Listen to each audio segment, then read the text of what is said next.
സംസ്ഥാന സർക്കാർ അവതരിപ്പിക്കാനിരിക്കുന്ന വനനിയമ ഭേദഗതി ബില്ലിനെതിരെ അതിരൂക്ഷ വിമർശനവുമായി പി.വി. അൻവർ എം.എൽ.എ. വ്യാപക പ്രത്യാഘാതങ്ങൾ ഉണ്ടാക്കുന്ന ബില്ല് കേരളത്തിൽ 1.30 കോടി ജനത്തെ ബാധിക്കുന്നതാണെന്നും അദ്ദേഹം പറഞ്ഞു.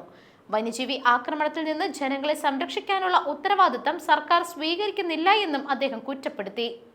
ഫോറസ്റ്റ് ഉദ്യോഗസ്ഥന്മാർക്ക് നേരിട്ട് തങ്ങളുടെ ജോലി തടസ്സപ്പെടുത്തി എന്ന് പറഞ്ഞുകൊണ്ട്, ഔദ്യോഗിക കൃത്യനിർവഹണം തടസ്സപ്പെടുത്തി എന്ന് പറഞ്ഞ് ആരുടെ പേരിലും കേസെടുക്കാനുള്ള അധികാരം വരികയാണ്.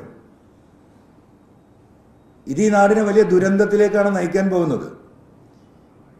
ഇടിവെട്ടിയവനെ പാമ്പ് കടിച്ചു എന്ന് പറയുന്ന അവസ്ഥയിലേക്ക് 1,30,00,000 ജനങ്ങൾ പോവുകയാണ്.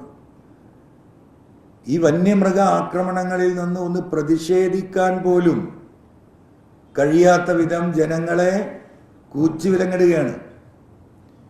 ഫോറസ്റ്റ് ഉദ്യോഗസ്ഥരുടെ കണ്ണിലേക്ക് തുറിച്ചു നോക്കിയാൽ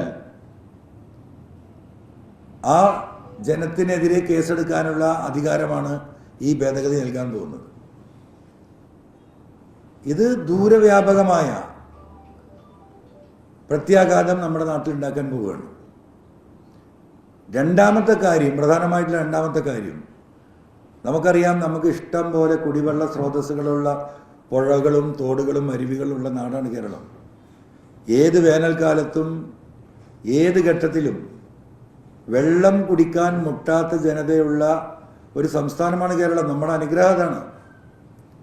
ആ അനുഗ്രഹത്തിന് കൂച്ചുവിലങ്ങിടാൻ പോവുകയാണ് ഈ ഭേദഗതി. News desk മെഗ്നവിഷൻ.